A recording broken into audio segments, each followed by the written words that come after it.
I now hear stories, including lawsuits, in England, about the non-consensual treatments of young girls on a massive scale, and the culprits are acquitted. We do not protect our own children. What kind of a sick world is this? This is our future, and I can testify start with damaging little children from early on, and your world becomes even sicker. It is a license to a third world war and a total destruction of humanity, if we continue the way we do now, with our youth, with our children.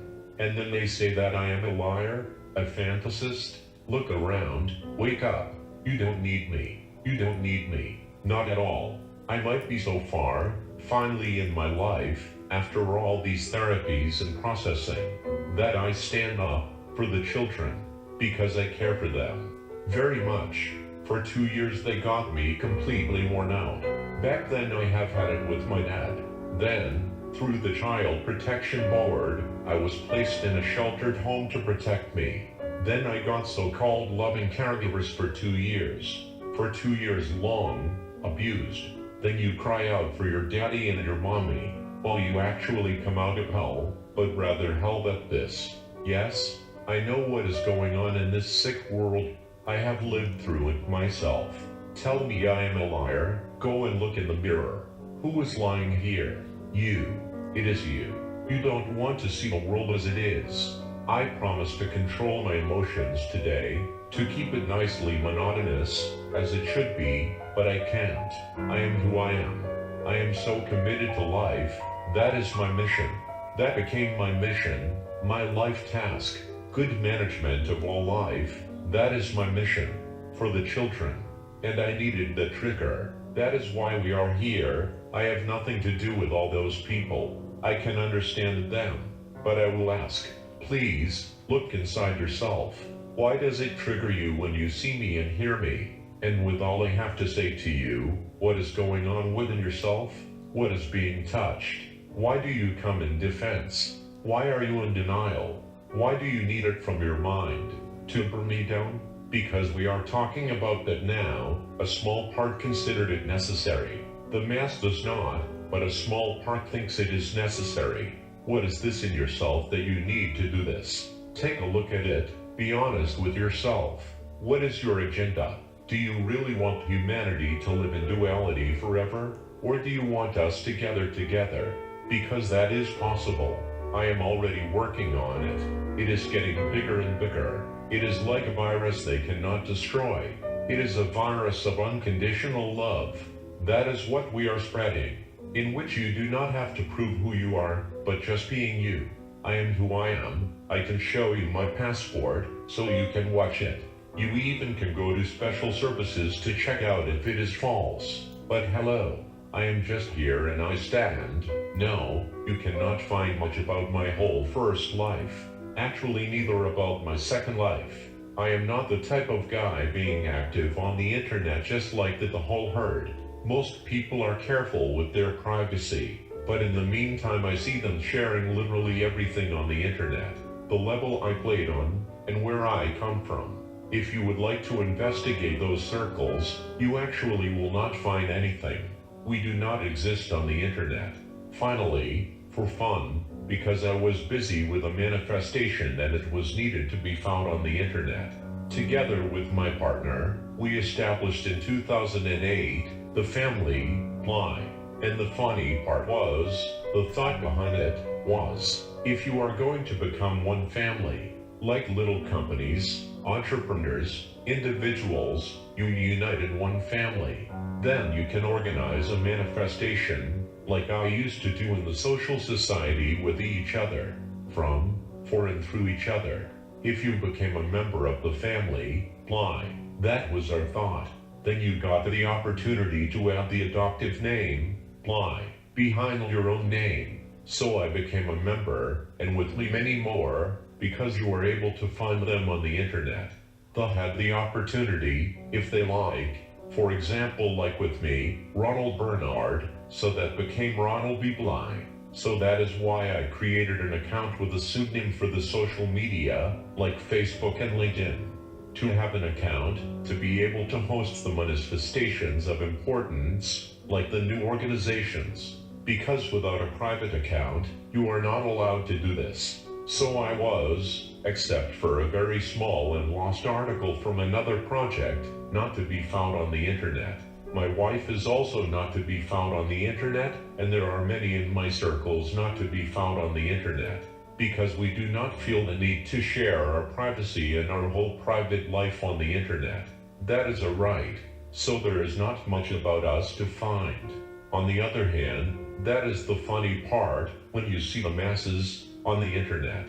Somebody signs up or whatever through Facebook or I don't know what, to their child or everything and all, their birth date, what they are doing day by day, the name of the child, when it is born. You've got everything to know from people through the internet. That is up to them. But we are very cooperative. I mean, everybody is talking about their privacy, but they throw everything out in public, but we are not like that, and we don't do that. So you cannot find a lot of us on the internet. But back to the resume, because a resume is quite a theme in the Netherlands, at least in some particular circles. I would like to repeat, I corresponded with some guy. I have indicated that I do not have a resume, because my whole life I was an entrepreneur. I never needed to apply for myself. The second thing I indicated is, I will never write a resume about my first life. That makes no sense at all, because everything I should write down are indications of the deeper layers. Because everything I did, official companies, also had an underlying layer. Yes, a lot of things that could not stand the light of day were played out in those deeper layers. I did not just get in the financial world by coincidence. Perhaps I did not sufficiently explore this in the first part of the interview. But you did not just get a seat automatically on the stock exchange. It is not like this, oh, we have a seat for sale. It is quite naive to think like that. So to avoid that from that period, because we are talking about a period from 1982, I have to dig deep, until end of 1994. So we are talking about 12 years, in which I was very busy and active, in all its forms as an entrepreneur, with deeper layers, that did stand the light of day. There are many interests involved from a lot of people. I will never make it known. Besides, neither I cannot, for example, the people who tortured me. Do you really think that I can make a phone call? That is also impossible, but in case of, because we all need witnesses. Do you really think they say, yes, that is right, I did this and that to him? And do you really think that people who made exchanges with me to ruin other countries will say, yes, of course, we did that, we liked to do that?